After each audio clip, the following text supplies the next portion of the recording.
Hello everyone, this is Nilesh Kumar Gupta and you are watching LG Physics Classes. Well, पिछले term पे मैंने आप लोगों से ट्रांसफार्मर की बात की थी। वहां पर मैंने आपको बताया था ट्रांसफार्मर होता क्या है, मैंने आपको ट्रांसफार्मर के टाइप्स बताए और मैंने आपको principal and working of transformer बताया था, राइट। ये सारी चीजें हम लोग पिछले टर्म पे ट्रांसफार्मर में पढ़ चुके थे। हम लोगों ने ये जाना था कि ट्रांसफार्मर जो होता है वो it is based on the phenomena of mutual induction. Mutual induction के फिनोमिना पे बेस्ड होता है। ट्रांसफार्मर एसी करंट पे काम करता है। ये सारी चीजें आपको बता चुका था। ट्रांसफार्मर पढ़ते पढ़ते हम लोगों ने ट्रांसफार्मर रेशियो के बारे में जाना था। ट्रांसफार्मर रेशियो का जो फॉर्मूला आया था R बराबर NS/NT, VS/VP, ES/EP is equal to IP/IS। ये सारी बातें मैंने आप लोगों को पिछले टर्म पे करा दी थी। ट्रांसफार्मर का कंस्ट्रक्शन जो मैंने आप लोगों को बताया था, उस कंस्ट्रक्शन में मैंने आपको बताया था कि ट्रांसफार्मर 3 चीजों से मिलकर बनता है। यस और नो? बाय द वे वो 3 चीजों के नाम क्या है? Laminated soft iron core, primary coil और सेकेंडरी कॉइल। सही बोल रहा हूँ? इन 3 चीजों से मिलकर ट्रांसफार्मर हमारा बनता था। कल भी मैंने आप लोगों के सामने ट्रांसफार्मर का फिगर बनाया था, आज मैं फिर बना रहा हूँ, ठीक है। ट्रांसफार्मर का जब कल मैंने पिक्चर बनाया था तो इस टाइप से बनाया था, अगर आपको याद हो तो। ये मैंने एक लैमिनेटेड सॉफ्ट आयरन कोर बनाई थी, अगर आपको याद हो तो। लैमिनेटेड सॉफ्ट आयरन कोर में पतली पतली लोहे की पत्तियां होती है। पत्ती के ऊपर पत्ती, पत्ती के ऊपर पत्ती और बीच में पेंट और वार्निश का लेयर लगा देते हैं। इसको आप लोग बोलते थे laminated soft iron core, right. यहाँ पर आपने प्राइमरी कॉइल जोड़ी थी और यहाँ पर आपने सेकेंडरी कॉइल जोड़ी थी। याद आ रहा है ये सीन आपको? किसी को कोई दिक्कत इसमें? जो प्राइमरी कॉइल के 2 एंड्स थे उनके बीच में मैं इनपुट अल्टरनेटिंग सोर्स लगाता था और यहाँ पर लोड रेजिस्टेंस लगाता था। इनपुट आप कौन सी कॉइल पे देते थे, प्राइमरी पे या सेकेंडरी पे? इनपुट हम लोग हमेशा प्राइमरी कॉइल पे देते थे, आउटपुट आपको कहाँ मिलता था? सेकेंडरी कॉइल पे। ये सारी बातें मैं जानता हूँ। Yes sir no? चलिए ठीक। तो ये बातें हम लोगों ने जो की थी वो कल तक की थी। आज हमें आगे की कहानी समझनी है। आगे की कहानी में वो मुझसे ये बोल रहा है कि ट्रांसफार्मर में जो एनर्जी का लॉस होता है, कितने टाइप के लॉस होते हैं वो पूछ रहा है। ट्रांसफार्मर जब हम यूज करते हैं तो उसमें काफी सारा एनर्जी लॉस होता है, तो वो लॉस कितने टाइप का होता है, किन वजहों से होता है और उन लॉस को दूर करने के लिए हमारे पास क्या तरीके हैं। क्वेश्चन समझ में आया? वो बोल रहा है explain the different energy losses in the transformer and how we can reduce this losses. Clear? या what are the remedies clear to sort out these issues. Clear है? बात समझ आ रही सभी को? वो मुझसे पूछ रहा है कि ट्रांसफार्मर में कितने टाइप के एनर्जी लॉसेस होते हैं और उन लॉसेस को कैसे ओवरकम किया जाता है, कैसे कंट्रोल किया जाता है। क्वेश्चन समझ में आ गया सभी को? इससे पहले कि मैं इस क्वेश्चन को आगे बढ़ाऊं आप लोगों को, मैं आप लोगों से कुछ बेसिक चीजें जानना चाहता हूं जो हम लोग पहले पुराने जमाने में कहीं ना कहीं पढ़ चुके हैं। तो तैयार है हम सब लोग उन चीजों को जानने के लिए? आपको याद है मैंने एक दिन आपको बताया था, जब भी कोई मेटेलिक पीस या कोई मेटेलिक प्लेट किसी मैग्नेटिक फील्ड में मूव करती है, चेंजेबल मैग्नेटिक फील्ड में मूव करती है, तो उसके अंदर एडी करंट पैदा हो जाता है। याद है आपको? और उस चैप्टर 6 का आपको टेस्ट भी देना भी शनिवार को, ऑलरेडी तैयार है। याद है ना? वो यूज होगा आप। ओए, जब भी कोई मेटेलिक प्लेट किसी चेंजेबल मैग्नेटिक फील्ड में रख दूं, है ना, जब भी कोई मेटेलिक प्लेट किसी चेंजेबल मैग्नेटिक फील्ड से पास होती है तो उस मेटेलिक प्लेट से पास होने वाला मैग्नेटिक फ्लक्स चेंज होता है, जिसकी वजह से उसके अंदर एक इंड्यूस करंट पैदा हो जाता है और इसी इंड्यूस करंट को हम लोग एडी करंट के कारण बहुत सारी energy in the form of heat energy, eddy current की वजह से बहुत सारी एनर्जी हीट एनर्जी के फॉर्म में लॉस होती थी। तो उस लॉस को रिड्यूस करने के लिए हम लोग क्या करते थे? जो सॉफ्ट आयरन कोर होती थी वो सॉलिड ब्लॉक में लेकर लैमिनेटेड कर देते थे। लैमिनेटेड करने का मतलब क्या है? पतली पतली लोहे की पत्तियां लेते थे, उनके बीच में पेंट और वार्निश का लेयर कर देते थे। ऐसा करने से जो बनता था उसे लैमिनेटेड सॉफ्ट आयरन कोर बोलते थे। और लैमिनेशन कर देने से होता क्या था? रेजिस्टेंस बढ़ जाता था, जिसकी वजह से एडी करंट कम हो जाता था। मेरी बात से एग्री करते हैं आप लोग? सबको बात समझ में आती है? अगर मुझे एडी करंट कम करना है, अगर मुझे एडी करंट कम करना है तो मैं क्या करूं? रजिस्टर बढ़ा दूं। रजिस्टर बढ़ा दूं मतलब इनडायरेक्टली ऐसे बोलूं, लैमिनेटेड कोर लूं, लैमिनेशन कर दूंगा, सॉफ्ट आयरन कोर का लैमिनेशन कर दूंगा, तो क्या होगा, रजिस्टर बढ़ जाएगा, जिससे एडी करंट कम हो जाएगा। ये बात मैं पहले से जानता हूँ, जानता हूँ कि नहीं जानता? अच्छा, आप रास्ते से जा रहे हो, समझना मेरी बात को। अगर रास्ते में ट्रैफिक बहुत ज्यादा है, ट्रैफिक बहुत ज्यादा का मतलब क्या बहुत ज्यादा, रेजिस्टेंस बहुत ज्यादा, रेजिस्टेंस ज्यादा होगा तो आपका टेम्परेचर बढ़ जाएगा, और आपका टेम्परेचर बढ़ जाएगा तो बहुत सारी एनर्जी आपकी हीट एनर्जी के फॉर्म में लॉस होगी। ये सुन लो, सिमिलरली हमने पढ़ा था किसी वायर का रेजिस्टेंस अगर बहुत ज्यादा है तो वहां पर वायर के रेजिस्टेंस बहुत ज्यादा होने की वजह से क्या होता है, टेम्परेचर बढ़ जाता है, और टेम्परेचर बढ़ने का मतलब क्या है, हीट लॉस होगा। टेम्परेचर की वजह से बहुत सारी एनर्जी हीट एनर्जी के फॉर्म में लॉस हो जाती है। सही बोला? अगर मैं चाह रहा हूं कि किसी वायर में बहुत सारी एनर्जी जो हीट एनर्जी के फॉर्म में लॉस हो रही है वो लॉस ना हो, तो ऐसा करने के लिए वायर का रेजिस्टेंस कैसा होना चाहिए, रेजिस्टेंस कैसा होना चाहिए, रेजिस्टेंस कैसा होना चाहिए, कम या ज्यादा, कम। रेजिस्टेंस रुकावट ज्यादा है तभी तो टेम्परेचर बढ़ रहा है और हीट प्रोड्यूस हो रही है। बोलो भैया, सही बोल रहा हूँ ना? तो मैं क्या चाहूंगा, अगर मैं चाहता हूँ कि हीट एनर्जी के फॉर्म में जो लॉस हो रहा है वो कम हो, तो उसके लिए रेजिस्टेंस कैसा होना चाहिए, कम होना चाहिए। बोला समझ में आया? रेजिस्टेंस कैसा होना चाहिए, कम होना चाहिए। यार मैंने बचपन में ये भी पढ़ा था, आर बराबर रोली, आपको याद है? अगर मैं रेजिस्टेंस कम चाहता हूं तो एरिया ऑफ क्रॉस सेक्शन को क्या करूं, बढ़ा दूं, एरिया ऑफ क्रॉस सेक्शन को बढ़ा दूं। जब मैंने आपको पिछले चैप्टरों में आर बराबर रो एल अपॉन ए पढ़ाया था, कोई माइकल जो मुझे बता दे ए क्या है। जैसे ये वायर है तो इसमें एरिया ऑफ क्रॉस सेक्शन कौन सा वायर होगा, ये होगा, जे एरिया ऑफ क्रॉस सेक्शन है, ये एरिया ऑफ क्रॉस सेक्शन है। अब मैं तो यहाँ कह रहा हूँ रेजिस्टेंस कम करना तो एरिया ऑफ क्रॉस सेक्शन बढ़ा दो। एरिया ऑफ क्रॉस सेक्शन बढ़ावे तो मतलब तार कैसे लो, मोटो लो के पतला लो, मोटो तार होगा, यानी एरिया ऑफ क्रॉस सेक्शन बढ़ जाओ। एरिया ऑफ क्रॉस सेक्शन बढ़ने का मतलब ये कि तार कैसा हो जाओ, और तार अगर मोटो हो जाओ तो रेजिस्टेंस, और रेजिस्टेंस कम हो जाएगा, वायर का रेजिस्टेंस कम हो गया तो बहुत सारी एनर्जी जो हीट एनर्जी के फॉर्म में लॉस हो रही थी वो नहीं होगी, ये कम होगी काफी।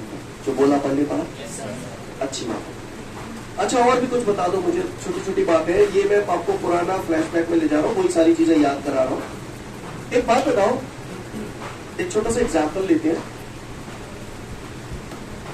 रोटी बना ले तो, हाँ ठीक, वो बात ना देखी तो होगी जिंदगी में। मैंने आए जब रोटी बेल ली मैंने, अब क्या करूं, तवे पे डालता हूं, क्लियर? तो मैंने रोटी को तवे पे डाल दिया, फिर मैंने गैस चालू की। अच्छा, पहले गैस चालू करूं, तवा गरम करूं, फिर रोटी डालूं। अच्छा आगे सुर में आगे तो कभी ऐसे करूं। अब लिसन लिसन लिसन, अब पूरी रोटी बन गई, पूरी रोटी बन गई। अब बनने के बाद तवा ठंडा हो तो ऐसा नहीं लग रहा, रोटी डालने से पहले तवे को गर्म करने के लिए फालतू में हीट देनी पड़ रही है, और पूरी रोटी सिक गई, के बाद तवा ठंडा है के लिए हीट फालतू जा रही है, यानी बहुत सारी एनर्जी हीट एनर्जी के फॉर्म में लॉस हो रही है। काय में, कहां पर लॉस हो रही है, एक तो गर्म करने में स्टार्टिंग में, और फिर जब पूरी बन गई तो के बाद ठंडा कर। अगर मेरे पास ऐसा तवा हो तो कि झटते गर्म और झटते ठंडा है, या तो हीट एनर्जी के फॉर्म में जो लॉस हो रहा होता है वो नहीं होता, ये काफी हद तक कंट्रोल हो जाता, कम हो जाता। जो बोला समझ में, सबको क्लियर है जो बोला वो? चैप्टर 5 वैसे तो आपके सिलेबस से हट गया है, लेकिन अब उसका यूज आ गया है सामने, है ना? और ये बात मैं आपको चैप्टर 5 में पढ़ा भी चुका था, हमें पता चल गया था कि सिलेबस से हट गया बीच में, पर मैंने ये चीज आपको पढ़ाई थी। मैंने बोला था आगे दिन आएगा जब इसका यूज आएगा, आज वो दिन आ गया है। मैंने आपको वहां पर अगर याद हो तो मैंने हिस्टैरिसीस लॉस पढ़ाया था। हिस्टैरिसीस लॉस में मैंने आपको बताया था किसी भी मैग्नेटिक सब्सटेंस को मैग्नेटाइज करने और डीमैग्नेटाइज करने में जो एनर्जी का लॉस होता है उसे हिस्टैरिसीस लॉस कहते हैं। किसी भी मैग्नेटिक सब्सटेंस को मैग्नेटाइज करने और डीमैग्नेटाइज करने में जो एनर्जी का लॉस होता है उसे हिस्टैरिसीस लॉस कहते हैं। और ये हिस्टैरिसीस लॉस सबसे कम किस में होता था, किसी को याद है? सॉफ्ट आयरन में ये हिस्टैरिसीस लॉस बहुत कम होता था, और स्टील में ये हिस्टैरिसीस लॉस बहुत ज्यादा होता था, क्योंकि सॉफ्ट आयरन की एक क्वालिटी होती थी कि वो इजीली मैग्नेटाइज और इजीली डीमैग्नेटाइज हो जाता था, और स्टील न तो इजीली मैग्नेटाइज होता था, और अगर मैग्नेटाइज हो गया तो इजीली ये सारी कथा आपको याद है कि नहीं है? मैं फिर भी थोड़ा सा और क्लियर करने के लिए थोड़ा इंटरनली हम लोग चलते हैं, समझिएगा। मैं अभी क्वेश्चन पे नहीं आया हूं, मैं केवल पुरानी बातें कर रहा हूं आपसे, है ना। आपको याद है ये मैग्नेट हुआ करता था, बोला भैया? अब ये तो मैंने मैग्नेट रख दिया, अब मैंने यहां पर दो मटेरियल रख दिए। एक तो ये रख दिया, ये मैंने रख दिया है सॉफ्ट आयरन। क्या रख दिया? Soft iron. नाम पे पता चल रहा है सॉफ्ट, क्लियर? सॉफ्ट तो समझते हो आप लोग? ये स्टील है। सॉफ्ट आयरन और स्टील क्या होते थे मैंने समझाया था आपको, मैग्नेटिक सब्सटेंस। और मैग्नेटिक सब्सटेंस छोटे छोटे मैग्नेटों से मिलकर बना होता था। और छोटे छोटे मैग्नेट कैसे अरेंज होते थे? मैग्नेट ही रखा भी है, क्लोज शेड में अरेंज होते थे, यानी इसमें जो छोटे छोटे मैग्नेट होते थे ऐसे क्लोज शेड में अरेंज होते थे। ये मैंने बताया था आपको, north south north south north south north south, ऐसे ही क्लोज शेड इसमें भी होती थी। सही बोल रहा हूं? अब इसको सॉफ्ट आयरन बोल रहे थे, इसको स्टील बोल रहे थे। तो उसका कारण मालूम है क्या है? कि यहाँ पर जो अपोजिट पोल एक दूसरे से जुड़े हुए हैं, अट्रैक्शन फोर्स द्वारा बंधे हुए हैं, यहाँ पर भी ऐसे बंधे हुए, ज्यादा टाइटली काय में बाउंड होंगे। हाँ, इसीलिए स्टील हार्ड होता है। बोलते ना, यहाँ पर ये जो मैग्नेटिक पोल्स होते हैं ज्यादा टाइटली बाउंड होते हैं as compare to soft iron. जो बोल रहा हूँ समझ में आ रहा है? अच्छी बात है। जैसे ही मैंने मैग्नेट के पास रखा था, मैग्नेट का साउथ पोल इनमें से कौन से में खींच ले तो नॉर्थ में खींच ले तो, है ना। तो नॉर्थ सिगरेट आलम और साउथ सिगरेट आलम। तो इस तरीके से ये क्लोज चेन ब्रेक हो जाती थी, अगर आपको याद हो तो। और जब ये ब्रेक हो जाती थी तो ये अलाइंड वे में अरेंज हो जाती थी, यानी जहां मैग्नेटिक के लक्षण आ जाते और जो में आ जाते। अब आप बताओ, अलाइंड वे में जब होते तो कौन सा इजीली मैग्नेटाइज होता था? सॉफ्ट आयरन इजीली मैग्नेटाइज होता था, क्योंकि वहां पर जो मैग्नेटिक पोल्स थे वो लेस टाइटली बाउंड थे as compare to steel. Soft iron की क्वालिटी थी कि वो इजीली मैग्नेटाइज हो जाता था, और मैग्नेट के पास से हटा लो तो इजीली डीमैग्नेटाइज हो जाता था। लेकिन स्टील पहली शब्द तो आसानी से मैग्नेटाइज नहीं होता, क्योंकि वो ज्यादा टाइटली बाउंड होते थे। पहली बात तो ये मैग्नेटाइज आसानी से नहीं होता, और अगर हो गया तो आसानी से। तो इन मैग्नेटिक सब्सटेंसों को मैग्नेटाइज करने और डीमैग्नेटाइज करने में जो एनर्जी का लॉस होता है, this kind of loss is called hysteresis loss. अब ये बताओ, ये हिस्टैरिसीस लॉस किस में कम होगा और किस में ज्यादा होगा? सॉफ्ट आयरन में हिस्टैरिसीस लॉस कम होगा, क्योंकि ये इजीली मैग्नेटाइज हो जाते हैं और इजीली डीमैग्नेटाइज हो जाते हैं। स्टील में ये हिस्टैरिसीस लॉस ज्यादा होगा, क्योंकि पहली बात तो ये आसानी से मैग्नेटाइज नहीं होते, और अगर हो गए तो आसानी से। समझ में आ रही है बात? सीन क्लियर है? हाँ, तो सॉफ्ट आयरन में हिस्टैरिसीस लॉस कम होता है। जो बोला पल्ले पड़ा, अच्छी बात है। ठीक है, अगर ये बात आपको समझ में आ गई तो फिर अब मैं आता हूँ क्वेश्चन पे। कोई चीज आएगी तो फिर बीच में वही बताऊंगा। अब मैं क्वेश्चन पे आता हूँ। अब मुझसे पूछ रहा है, explain the various energy losses in the transformer. Transformer में कौन से एनर्जी लॉस होते हैं? आप एक बात बताओ, आप एक इंसान हो, मैं आपकी बॉडी का लॉस करना चाहता हूं, तो आपकी बॉडी के लॉस में क्या लॉस हो सकता है? ईयर लॉस हो सकता है? क्लियर? हैंड लॉस हो सकता है, लेग्स लॉस हो सकता है। क्लियर? तुमने टेस्ट नहीं दो तो मैंने कान काट लो तो ईयर लॉस। बोलो भैया। मैंने टांग काट ली, लेग लॉस। बोलो भैया, बोलो। सींग लॉस है जाओ, सींग लॉस, सींग लॉस है जाओगा। सींग हथेना ने तो लॉस काफी है जाओ। पूछ लॉस, जो चीज नहीं होगी उसका लॉस नहीं हो सकता, जो है उसका हो सकता है। क्या मैं कहा हूं? कहा है जी? प्राइमरी कॉइल और सेकेंडरी कॉइल काय के बाहर है? Copper loss, copper loss, copper loss. ये क्या है? Iron core, iron loss. हो गए? लॉस उन्हीं चीजों का तो होगा जो होगा, जो होगा ही नहीं कॉपर लॉस कहते हैं। जाओ, कौन कौन से लॉस हो गए? Copper loss, iron loss. Structure बताया तो उसी में से निकाल लेंगे हम छाट के। मैंने सुना है कि प्राइमरी कॉइल में प्रोड्यूस होने वाला मैग्नेटिक फ्लक्स 100% सेकेंडरी कॉइल से लिंक ये आइडियल ट्रांसफार्मर होता तब ऐसा होता, लेकिन वास्तव में कोई आइडियल ट्रांसफार्मर हो सकता है क्या? इस दुनिया में कोई चीज कभी आइडियल नहीं हो सकती। तो इसका मतलब ये हुआ कि प्राइमरी कॉइल में प्रोड्यूस होने वाला मैग्नेटिक फ्लक्स 100% सेकेंडरी कॉइल के साथ लिंक नहीं होगा। तो ऐसा ना लगा मैग्नेटिक फ्लक्स लीकेज है। तीसरा लॉस मैग्नेटिक फ्लक्स लीकेज, समझ गए क्या? क्लियर? कितने हो गए? नाम बोलो। Copper loss, iron loss, magnetic flux leakage. और चौथा लॉस होता है इसमें हिस्टैरिसीस लॉस। कौन सा लॉस? कौन सा लॉस? हाँ, तो 4 प्रकार के लॉस हो गए। एक बार जल्दी से नाम बता दो, चूतियों की तरह रिएक्ट मत करना, देख के बोलना मत, समझ के बोलो। मैग्नेटिक फ्लक्स लीकेज और हिस्टैरिसीस लॉस। सीन क्लियर है? कितने प्रकार के लॉस हो गए? तो किसी ने पूछा ट्रांसफार्मर कितने प्रकार के एनर्जी लॉसेज होते हैं? 4 प्रकार के होते हैं। Copper loss, iron loss, hysteresis loss, magnetic flux leakage. Scene clear? अच्छी बात है, समझ गए? ओके, आगे समझते हैं। सबसे पहले मैं बात करता हूं कॉपर लॉस की। कॉपर लॉस, ठीक है। कॉपर लॉस होता क्या? तांबे के तारों का इस्तेमाल कर रहे हो, तार है, हर वायर है तो उनका कुछ कोई रेजिस्टेंस भी होगा। तो इन वायरों के रेजिस्टेंस की वजह से बहुत सारी एनर्जी के फॉर्म में लॉस हो जाएगी, है ना? जब आप इन ट्रांसफार्मर में करंट फ्लो करते हैं तो वायर की रेजिस्टेंस की वजह से बहुत सारी एनर्जी हीट एनर्जी के फॉर्म में लॉस हो जाती है। ये काम किसमें हो रहा है? कॉपर वायर, है ना? वायर की रेजिस्टेंस की वजह से बहुत सारी एनर्जी हीट एनर्जी के फॉर्म में लॉस हो जाती है। इस लॉस को हम लोग बोलते हैं कॉपर लॉस। इस लॉस को रिड्यूस करने के लिए, लॉस रिड्यूस कैसे होगा? जब वायर का रेजिस्टेंस कम होगा, जब वायर का रेजिस्टेंस कम होगा, तो इस लॉस को रिड्यूस करने के लिए स्टेप अप ट्रांसफार्मर में हम लोग प्राइमरी कॉइल का वायर मोटा लेते हैं और स्टेप डाउन ट्रांसफार्मर में सेकेंडरी कॉइल का वायर मोटा लेते हैं। वायर मोटा लेने का कारण समझ में आया?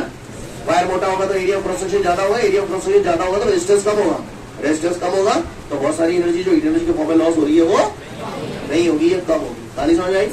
तो पहला loss copper loss. Copper loss में क्या होता है? वायर के रेजिस्टेंस की वजह से, कॉपर वायर के रेजिस्टेंस की वजह से बहुत सारी एनर्जी हीट एनर्जी के फॉर्म में लॉस हो जाती है। इस लॉस को हम लोग बोलते हैं कॉपर लॉस। इस लॉस को रिड्यूस करने के लिए स्टेप अप ट्रांसफार्मर में प्राइमरी कॉइल का वायर ठीक लेते हैं और स्टेप डाउन ट्रांसफार्मर में सेकेंडरी कॉइल का वायर ठीक लेते हैं। कहानी क्लियर है? कॉपर लॉस समझ में आता है? आगे बढ़ू? अच्छी बात है, कॉपर लॉस आपको समझ में आ गया।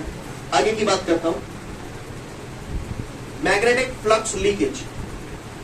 नाम से पता चल रहा है, जब प्राइमरी कॉइल में प्रोड्यूस होने वाला मैग्नेटिक फ्लक्स 100% सेकेंडरी कॉइल के साथ लिंक ना हो पाए तो भी बहुत सारी एनर्जी के फॉर्म में लॉस हो जाती है। इस लॉस को हम लोग क्या बोलते हैं? Magnetic flux leakage. क्लियर? अब इस लॉस को रिड्यूस करने के लिए हम लोग क्या करते हैं? जो ट्रांसफार्मर होता है, ये ट्रांसफार्मर ही तो है, बोला देखा है ना आप सभी ने ट्रांसफार्मर, बोलो भैया। तो इस ट्रांसफार्मर को चारों तरफ से क्लोज्ड फ्रेम के अंदर बंद कर देते हैं। क्या कर देते हैं? क्लोज्ड फ्रेम के अंदर बंद कर देते हैं, चारों तरफ से इसे कवर कर देते हैं क्लोज फ्रेम के अंदर, और अंदर इसके ऑयलिंग वगैरह कर देते हैं या बड़ी बड़ी इंडस्ट्री में कोल्ड एयर वगैरह भी पास करते हैं, जिसकी वजह से ये लॉस काफी हद तक कम हो जाता है। इसको मैं आपको देसी में समझाता हूं। तुमको अगर जनवरी और फरवरी की ठंड में रात भर छत पर खड़ा रखूं, सवेरे नो सिराए जाओगे? बोलो। Listen, not the matter of laughing, try to understand. Clear है? अब तुम्हारी बॉडी से फटाफट हीट एनर्जी का लॉस हो रहा है, क्योंकि आपकी बॉडी है गर्म, एनवायरमेंट है ठंडा, तो आपकी बॉडी से लगातार हीट रेडिएशन निकलती जा रही है। ये सब चीजें 11th में ही पढ़ाई जाती है, ये सब लोग क्लियर? ऐसे खड़े रह पाओगे आप रात में? रजाई दे दो तो? रजाई से क्या कर लो? रजाई ओढ़ ली। लिसन, रजाई आपने ओढ़ ली तो उस हीट एनर्जी का लॉस जो आपकी बॉडी से हो रहा था वो ऐसा नहीं लग रहा? रजाई आपने अपने चारों तरफ घेर ली, कवर कर लिया आपने अपने आपको रजाई से। सिमिलरली यहाँ पर भी हो रहा है। कहानी समझ में आ रही है? यहाँ पर मैं क्या बोल रहा हूँ? प्राइमरी कॉइल में प्रोड्यूस होने वाला मैग्नेटिक फ्लक्स 100% सेकेंडरी कॉइल के साथ लिंक नहीं हो पाता है, इसे हम लोग मैग्नेटिक फ्लक्स लीकेज बोलते हैं। इसकी वजह से बहुत सारी एनर्जी के फॉर्म में लॉस हो जाती है। ये लॉस बाहर एनवायरमेंट में ना जाए, इसलिए मैं इसे चारों तरफ से कवर कर देता हूँ क्लोज फ्रेम के अंदर। समझ में आ रही है? और उसके अंदर कोल्ड एयर और ऑयलिंग वगैरह कर दी जाती है, जिसकी वजह से ये लॉस काफी हद तक कम हो जाता है। 2 लॉस समझ में है? तीसरा लॉस, अब बात आती है आयरन लॉस। क्या? Iron loss. एक बार बताओ, यहां पर करंट की वैल्यू में चेंज कर रहे हो, यहां पर करंट की वैल्यू में चेंज कर रहे हो। अभी मैंने यहां पर ये क्या है बीच में, पहले तो मुझे ये बताओ। अब मैं लैमिनेटेड या लैमिनेटेड को साइड से रख दो, क्या है, केवल आयरन कोर है। और आयरन कोर पतली पतली पत्तियों के रूप में नहीं है, सॉलिड ब्लॉक है आयरन का, समझना, सॉलिड ब्लॉक है। तो जब यहाँ पर करंट की वैल्यू में चेंज करूंगा तो सॉलिड ब्लॉक में मैग्नेटिक फ्लक्स में चेंज होगा, मैग्नेटिक फ्लक्स में चेंज होगा तो इंड्यूस करंट पैदा होगा। इस इंड्यूस करंट को क्या बोलते हो, एडी करंट, है ना। तो एडी करंट के कारण बहुत सारी एनर्जी के फॉर्म में लॉस हो जाएगी। क्लियर। ये एडी करंट कहां पे पैदा होगा, ये आयरन ब्लॉक, ये जो आयरन ब्लॉक आप ले रहे हो सॉफ्ट आयरन ब्लॉक, है ना। तो समझ में आ रही है मेरी बात, क्लियर है। यहाँ पर अगर करंट की वैल्यू में चेंज करूंगा तो ये आयरन ब्लॉक क्या हो गया, मेटलिक प्लेट ही तो हो गई। और जब आप करंट की वैल्यू में चेंज कर रहे हो तो मैग्नेटिक फ्लक्स में चेंज होगा, इसकी वजह से उसके अंदर एडी करंट पैदा हो जाएगा। और एडी करंट पैदा हो जाएगा तो बहुत सारी एनर्जी हीट एनर्जी के फॉर्म में लॉस हो। तो बहुत सारी एनर्जी हीट एनर्जी के फॉर्म में लॉस ना हो, इसलिए ये जो आयरन कोर है मैं उसे सॉलिड फॉर्म में ना लेकर पतली पतली पत्तियों के फॉर्म में ले लेता हूँ। पत्ती और पत्ती, पत्ती और पत्ती, बीच में पेंट और वार्निश का लेयर लगा देता हूँ। तो ऐसा करने से क्या होता है, रेजिस्टेंस बढ़ जाता है, रेजिस्टेंस बढ़ जाएगा तो एडी करंट कम हो जाएगा। नहीं बस हो, क्लियर है। मैं फिर से बोल रहा हूँ, ये जो मेटलिक प्लेट है करंट की वैल्यू में चेंज करूंगा तो यहाँ पर मेटलिक प्लेट में मैग्नेटिक फ्लक्स में चेंज होने की वजह से एडी करंट पैदा हो जाता है। एडी करंट पैदा हो जाता है, इस वजह से बहुत सारी एनर्जी के फॉर्म में लॉस हो जाती है। इस लॉस को मैं बोलता हूँ आयरन लॉस, क्योंकि आयरन प्लेट के अंदर हो रहा है। तो इसको रिड्यूस करने के लिए क्या करता हूँ, लैमिनेटेड सॉफ्ट आयरन कोर लेता हूँ। कहानी समझ में आ गई। लैमिनेटेड मैंने क्यों लिया है, कोई दिक्कत। कितने लॉस हो गए, 3 हो गए। चौथा आता है हिस्टैरिसीस लॉस। हिस्टैरिसीस लॉस में क्या होता है, लिसन एवरीवन, लैमिनेटेड कोर क्यों लिए ये समझ में आ गया। एडी करंट के कारण जो लॉस हो रहा है वो ना हो। एडी करंट के कारण जो लॉस होता है उसे कौन सा लॉस बोलते हो, आयरन लॉस। क्लियर। अब सुनो भैया, ये जो यहां पर मैंने लिया है लैमिनेटेड कोर है, अब मैं ये चाहता हूं कि यहां पर मैग्नेटिक फ्लक्स में चेंज ज्यादा से ज्यादा हो, तभी तो करंट पैदा होगा। बोलो भैया, ध्यान से सुनिएगा। चौथा लॉस आपका जो आता है कौन सा बचा है, हिस्टैरिसीस लॉस। तो हिस्टैरिसीस लॉस में क्या होता है, जब हम करंट फ्लो करते हैं तो जाहिर सी बात है मैग्नेटिक फ्लक्स में चेंज होगा। तो हम यहाँ चाहेंगे कि ये जो आयरन कोर है ना, उसमें वो फटाफट मैग्नेटाइज हो जाए, फटाफट डीमैग्नेटाइज हो जाए। क्योंकि अगर फटाफट मैग्नेटाइज नहीं होगी और फटाफट डीमैग्नेटाइज नहीं होगी तो बहुत सारी एनर्जी हीट एनर्जी के फॉर्म में लॉस हो जाएगी, जिसको हम लोग बोलते हैं हिस्टैरिसीस लॉस। क्लियर। ये जो आयरन कोर है इसे मैग्नेटाइज करने और डीमैग्नेटाइज करने में बहुत सारी एनर्जी हीट एनर्जी के फॉर्म में लॉस हो जाती है। इस लॉस को हम लोग हिस्टैरिसीस लॉस बोलते हैं।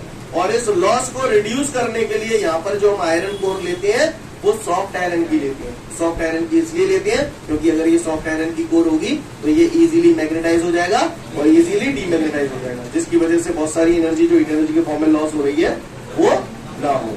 समझ में आ रही है बात। लिसन, सॉफ्ट आयरन क्यों यूज करी, कौन से लॉस को कम करने के लिए, हिस्टैरिसीस लॉस को कम करने के लिए। मैंने लैमिनेटेड कोर क्यों ली, आयरन लॉस को कम करने के लिए। क्लियर। मैंने इसको क्लोज फ्रेम में बंद क्यों किया, मैग्नेटिक फ्लक्स लीकेज को कम करने के लिए। और मैंने स्टेप अप ट्रांसफार्मर में प्राइमरी कॉइल का वायर मोटा लिया, स्टेप डाउन ट्रांसफार्मर में सेकेंडरी कॉइल का वायर मोटा लिया। वो क्यों लिया, कॉपर लॉस को कम करने के लिए। कहानी समझ में आ रही है। मैंने आपको 5 से 7 मिनट का समय दिया, तसल्ली से सारे लॉसेज और उनके रेमेडीज पढ़ लो। इसके बाद हमारे सामने अगला क्वेश्चन है, the core of the transformer is laminated why. भैया कोर को लैमिनेटेड क्यों कर रहे थे, कौन से लॉस को कम करने के लिए। हाँ, कोर को लैमिनेटेड करने का मतलब क्या है, पतली पतली लोहे की पत्तियां, पत्ती और पत्ती, पत्ती और पत्ती, बीच में पेंट और वार्निश का लेयर। ऐसा करने से क्या हुआ, आयरन लॉस कम हो गया। कम क्यों हुआ वैसे, क्योंकि लैमिनेटेड कर देने से रेजिस्टेंस बढ़ गया, और रेजिस्टेंस बढ़ गया तो एडी करंट कम हो गया। और एडी करंट कम हो जाएगा तो बहुत सारी एनर्जी जो हीट एनर्जी के फॉर्म में लॉस हो रही थी वो कम हो जाएगी। कहानी समझ में आ रही है, पढ़ लो समझ जाओगे। इसके बाद मेरे को बोल रहे हैं define efficiency of the transformer. क्या, इफिशियंसी ऑफ द ट्रांसफार्मर। कोई लोग जानते हो आप लोग इफिशियंसी वर्ड का मतलब क्या होता है, एनीबडी ऑफ यू। हाँ, क्या मैंने कहा बड़ा रहेगा। हाँ, क्या मतलब होता है, क्षमता है। वेरी गुड, ठीक है, कोई बात नहीं, मैं भी बताता हूँ आपको। इफिशियंसी का मतलब होता है आपकी कार्यकुशलता, भैया ने भी बोला क्षमता, ये सब एक ही बात है। क्लियर। आप अपने काम में कितने एफिशिएंट है। एफिशिएंट वर्ड का मतलब समझते हो ना, एफिशिएंट वर्ड से बना है एफिशिएंसी। क्लियर? आप लोग पढ़ रहे हो, राजा बेटा हो, है ना? तो फिजिक्स का पेपर दोगे, पेपर दोगे तो नंबर हुआ आगे आगे नहीं आगे कितने आगे?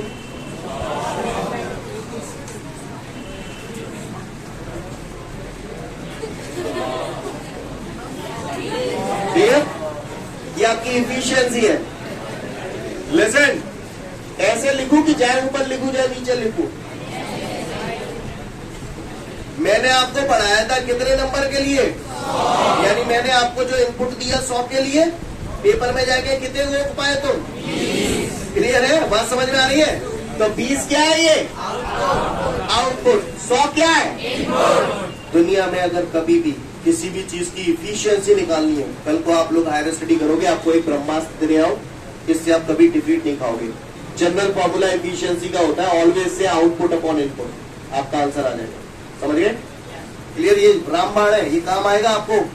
मतलब फिजिक्स, केमिस्ट्री, मैथ्स कहीं भी हो जहां इफिशियंसी वर्ड आ जाए, ये है मेन। सारे काम जीतते होंगे। अब देखो इतने देखो लाला रे। पहले मैं एक बात बताओ, यहीं पे थोड़ी सी मशक्कत कर लेते हैं। मैंने सुना है एनजी फिजिक्स क्लासेस के आप लोग आइडियल स्टूडेंट हो, और आइडियल स्टूडेंट हो तो कमीनो कितने में कितने नंबर आएंगे?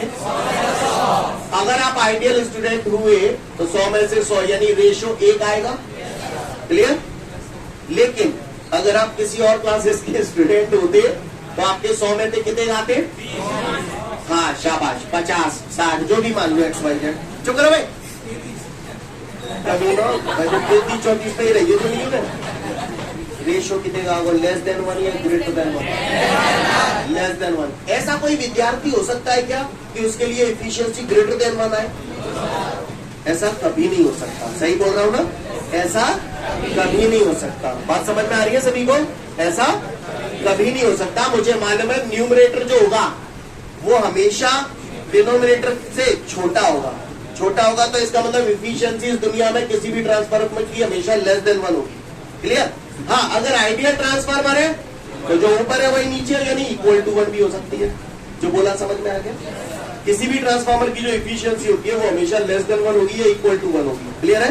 बात समझ में आ रही है सभी को? क्लियर? एक बार मैं फिर से बता रहा हूं, ध्यान से सुन ले सब लोग। Clear? Look at the board. Efficiency का जो ब्रह्मास्त्र फॉर्मूला है आउटपुट अपॉन इनपुट, ये ब्रह्मास्त्र फॉर्मूला है। क्लियर है? बात समझ में आ रही है सभी को? ध्यान से देखिएगा, ये यहां से आप इनपुट देते हो, यहां पर क्या मिलता है? आउटपुट कौन सी कॉइल पे मिल रहा है आपको? इनपुट कहां पे दे रहे हो? जोर से बोलो। शाबाश। अगर मुझे इफिशियंसी का फॉर्मूला लिखना है तो मैं इसे ऐसे लिखूं, ऊपर आउटपुट लिखा जाएगा। आउटपुट में क्या लिखूं? एनर्जी ऑब्टेन फ्रॉम द, जोर से बोलो, energy obtain from the secondary coil. नीचे क्या लिखूं डिनोमिनेटर में? एनर्जी गिवन, गिवन दे रहे हैं ना यहां से, energy given to the primary coil. कहानी समझ में आई? किसी ने पूछा what is the efficiency of transformer, तो हम उसे बोलेंगे लाला the ratio of energy obtain from the secondary coil to the energy given to the primary coil is called efficiency of the transformer. Right? और सुनो, पावर के form में लिखना है तो ऐसे लिख दूं, आउटपुट पावर, जोर से बोलो, output power upon input power. The ratio of output power to the input power is called efficiency of the transformer. क्या हुआ? को परेशान नहीं हो तो बताए ना? नहीं। क्लियर है? अच्छा, काय एक जमाना था जब मैंने आपको बचपन में बताया था पावर का फॉर्मूला होता है P बराबर W अपॉन T। पढ़े नहीं पढ़े? W बराबर क्यों बे, क्यों बे? मैं कल बताया था भाई, ना बता रहा हूं। P बराबर VI जब बता चुका, रोज नहीं बताओ। आउटपुट पावर, पावर है 250 ग्राम मारो, पावर मारे पावर, वो पावर है। तो पावर का फॉर्मूला क्या होता है? VI। तो ऐसे लिखू VI। आउटपुट कौन सी कॉइल पे मिलता है? तो ऐसे लिखू VSIS। क्या मैं कहा लिखू तुम बताओ? मेरे समझ में नहीं आई हुई।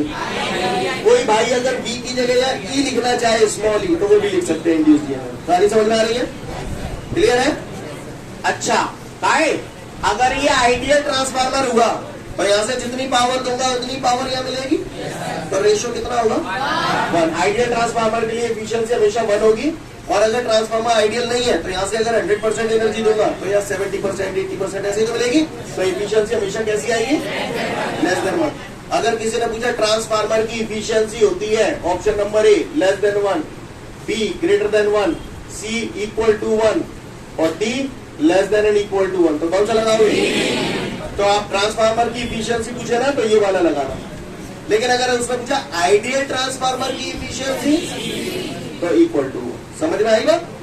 क्लियर है? ताऊ को परेशानी क्लियर? किसी ने पूछ लिया ट्रांसफार्मर की एफिशिएंसी क्या होती है तो मैं उसे बोल दूंगा the ratio of output power to the input power is called efficiency of the transformer, और you can say the ratio of energy obtained from the secondary coil to the energy given to the primary coil is called efficiency of the transformer. Clear? अगर percentage में निकालना है तो इसमें into का 100 का into कर देंगे, समझ में आ रही है? परसेंटेज के फॉर्म में निकालना है तो इसमें 100 का मल्टीप्लाई कर देंगे। कहानी समझ में आ रही है आप सभी को? फटाफट देख लो एफिशिएंसी ऑफ द ट्रांसफार्मर। इसके बाद हमारे को एक न्यूमेरिकल दिया गया है, उस न्यूमेरिकल में मुझसे बोल रहे हैं एक ट्रांसफार्मर है और उसने बोला है साहब आपको स्टेप अप ट्रांसफार्मर है, और उस स्टेप अप ट्रांसफार्मर में प्राइमरी कॉइल और सेकेंडरी कॉइल में जो नंबर ऑफ टर्न्स है उनका रेशियो 1:20 है। ठीक है? अगर वो स्टेप अप नहीं बोलते तो हमें पता बच जाती। कैसे पता बच जाती? प्राइमरी में 1, सेकेंडरी में 20, सेकेंडरी में नंबर ऑफ टर्न ज्यादा है, प्राइमरी में हमें पता चलता स्टेप अप है। पढ़वा पढ़ना ठीक है। तो कह रहा है प्राइमरी कॉइल और सेकेंडरी कॉइल में नंबर ऑफ टर्न का रेशियो 1/20 है। यहाँ मैं बताऊंगा नहीं क्या कहानी है, यहाँ पर उसने ये बोला है, सुन लो आप। वो ये कह रहा है ट्रांसफार्मर को मैंने 200 वोल्ट की मेन लाइन से जोड़ा है। अब आप बताओ 200 वोल्ट की मेन लाइन से जोड़ा है, ट्रांसफार्मर का फिगर आपके दिमाग में है? मेन लाइन से कौन सी कॉइल में जोड़ा जाता था? प्राइमरी में ही तो लाइन से जोड़ते थे उसे, करंट रहता था। तो ये कौन सी कॉइल का करंट हो गया, वोल्टेज हो गया, प्राइमरी कॉइल का वोल्टेज हो गया। समझ में आ रही है बात? तो वो कह रहा है कितना वोल्टेज हमें प्राप्त होगा, कितना वोल्टेज हमें प्राप्त होगा, तो काय में प्राप्त होता है, तो इसका अंदर सेकेंडरी कॉइल का वोल्टेज हमें कैलकुलेट करता है। क्वेश्चन समझ में आया? फिर आगे वो बोल रहे हैं कि अगर सेकेंडरी कॉइल में फ्लो होने वाला करंट 2 एम्पियर हो तो प्राइमरी कॉइल में करंट कितना होगा। ध्यान से सुनिएगा, कौन सा ट्रांसफार्मर है? स्टेप अप ट्रांसफार्मर है। स्टेप अप ट्रांसफार्मर क्या करता है? वोल्टेज करंट करंट घटाता है। तो कौन सी कॉइल में करंट ज्यादा होगा, कौन सी में कम होगा? प्राइमरी में ज्यादा होगा, सेकेंडरी में कम होगा। अब माने सेकेंडरी में 2 एम्पियर दो है तो प्राइमरी में जो आंसर आवेगा वो में ज्यादा आवेगा 2 थे, क्योंकि घटा रहा है ना। स्टेप अप ट्रांसफार्मर करंट घटाता है तो प्राइमरी में ज्यादा होगा, सेकेंडरी में कम होगा। सेकेंडरी को 2 दे रहा है तो प्राइमरी को ज्यादा होगा। अगर मुझे मान के चलो 4 ऑप्शन नहीं होते और एक ही ऑप्शन ऐसा हो तो 2 से ज्यादा आते तो मैं वैसे ही कॉन्सेप्ट कर देता, सवाल सॉल्व करने की जरूरत नहीं पड़ती। समझ में आ रही है बात? पर खैर मैं ज्यादा कॉम्प्लिकेटेड नहीं बनाना चाहता हूँ। पहले तो ये बताओ क्वेश्चन समझ में आ गया? तो बस चमकाते हो मकाओ। कल अपन पढ़े NS/NP बराबर VS/VP। बोलो ये ट्रांसफार्मर रेशियो में बताया था ना ये। NP/NS 1/20 है तो NS/NP क्या हो जाएगा जहां पर टाइम होता है 20/1। VS हमें फाइंड आउट करना है, VP कितना है 200। क्रॉस मल्टीप्लाई कर दो, VS का 1 से किया, VS 200 का 20 से करूंगा तो सेकेंडरी कॉइल में कितना वोल्टेज मिला मुझे 4000 वोल्ट। कहानी समझ में आ रही है सभी को? कोई दिक्कत? अब मुझसे प्राइमरी कॉइल में करंट पूछ रहा है, आप बताओ क्या फॉर्मूला लगाऊं मैं? यही मैं पढ़े था ना, VS/VP बराबर करंट पावर रेशियो ले लो। अगर यहाँ देखा ना कि VS/VP लो, NS/NP भी ले सकते थे। NS/NP बराबर IP/IS तो भी वही आता। क्लियर? आंसर दोनों से सेम ही आएगा। चलो भैया VS कितने के ला रहे? 2000 नाने लाना 4000 है, हो गई हो लाना। VP कितने है? IP निकाल लो है, IS 2 0 से 2 0 कैंसिल, 2 से 2 लग दो। IP बराबर कितना आ गया 40 है। सीन क्लियर है? बोर्ड एग्जाम में आया हुआ क्वेश्चन है। ठीक है, तो मैं आज के लिए मैंने अपने कल को